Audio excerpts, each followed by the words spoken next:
नमस्कार मित्रों, बहुत बहुत स्वागत है आप सभी दर्शकों का मेरे चैनल में। मैं आचार्य पंकज शास्त्री आपका अपने चैनल पर हार्दिक अभिनंदन करता हूं।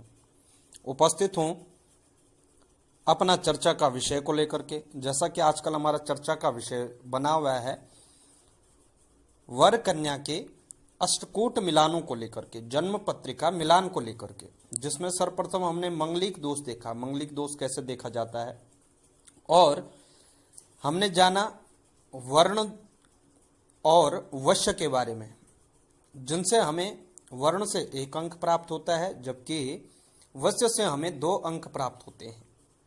इसी श्रृंखला में आज बात करेंगे हम ताराकोट विचार का। ताराकोट विचार कैसे देखते हैं, ताराकोट विचार के कितने अंक होते हैं और परिहार इसका क्या होता है। जन्म पत्रिका में 36 गुण मिलने के पश्चात हम विवाह को सर्वश्रेष्ठ मानते हैं। उनमें से भी न्यूनतम कम से कम 18 गुण होने चाहिए और अधिक से अधिक 36 तक ही गुण पहुंचते हैं। यह ज्योतिष के माध्यम से हमें ज्ञात होता है कैसे गुण वाले जातकों से, कैसे गुण वाली कन्या और कैसे गुण वाले वर का मिलन हो सकता है। यदि आप ज्योतिष को मानते हैं और जन्म पत्रिका मिलान को मानते हैं तो निश्चित ही आपको यह देखना चाहिए, अन्यथा यह आपके किसी भी कार्य का नहीं है। जन्म पत्रिका मिलान में जो तीसरा महत्वपूर्ण पॉइंट होता है वह है ताराकोट विचार, और ताराकोट विचार नक्षत्रों से संबंधित होता है। हम दोनों के नक्षत्रों का विश्लेषण करते हैं। जन्म नक्षत्र, वर के जन्म नक्षत्र से वधू के जन्म नक्षत्र तक गिनते हैं, और वधू के जन्म नक्षत्र से वर के नक्षत्र से तक गिनते हैं। जितना भी गिनने से हमें संख्या प्राप्त होती है, उन दोनों को हम अलग अलग 9 के द्वारा भाग देते हैं। भाग देने पर 3, 5, 7 बचें। यदि शेष 3, 5 या 7 बचे तो अशुभ तारा होती है, अन्यथा शुभ तारा होती है। ताराकोट में नक्षत्रों के हिसाब से देखते हैं तो नक्षत्रों में इसके कुछ विभाजन कर दिए जाते हैं। अर्थात कुल मिला के बात करें तो जैसा आपने आगे बोर्ड देखा, चार्ट देखा कि 8 प्रकार के यह होते हैं, जो जिनके नाम संपत, विपत, क्षेम, प्रत्यय, साधक, वध, मैत्र और अतिमैत्र है। ये नक्षत्रों की अपनी ताराएं होती हैं। इन्हीं के आधार पर हम जन्म पत्रिका में इनको देखते हैं, और इनका यदि शुभ अंक, इनका टोटल योग होता है 3 अंक। तो अभी तक हमारे 3, 2, 5 और 6 अंक ऐसे प्राप्त हमें होते हैं, तो इनका 3 अंक हमें प्राप्त होता है, और इसी से वर वधू का भाग्य भी देखा जाता है नक्षत्र से ही। कैसे, यदि शुभ रहे, यदि 3 अंक पूर्ण हो तो भाग्य उत्तम होता है दोनों का।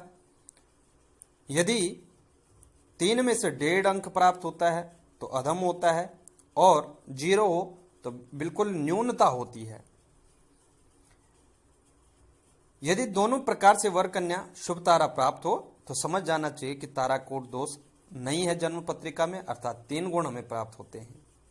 एक का शुभ तारा हो और दूसरा अशुभ तारा हो तो 1.5 गुण प्राप्त होता है। लेकिन दोनों ताराएं यदि अशुभ हों तो निश्चित रूप से वहां पर इस दोष को देखा जा सकता है। वहां पर ताराकोट विचार आवश्यक किया जाना चाहिए। वैसे ध्यान देने वाली बात यह भी है कि आप कोई से भी जन्म पत्रिका उठाएंगे, उसमें 90% तक जन्म पत्रिकाओं में कोई भी तारा अशुभ नहीं होती है। अशुभ तारा कभी प्राप्त नहीं होती, कुछ न कुछ हमें उसमें से शुभ ही प्राप्त होता है। लेकिन कई बार जन्म पत्रिकाओं में ऐसी भी स्थिति होती है जब ताराकोट पर बहुत आवश्यक विचार करना हो तो निश्चित रूप से वहां पर दोष भी होता है। तो इस बात का आपको ध्यान रखना चाहिए। वैसे अशुभ तारा बहुत कम होती है। अच्छा, इसका परिहार क्या है? तो परिहार वही दोनों के जैसे 2 पीछे हमने देखे, वर्ण और वश्य, वैसे इसका भी परिहार है। राशि मैत्री हो, अर्थात दोनों की राशि मित्रवत, राशियों के जो स्वामी हैं वो मित्रवत व्यवहार रखें तो राशि मैत्री से कह सकते हैं। राशि मैत्री हो तो ताराकोट दोष अभाव हो जाता है।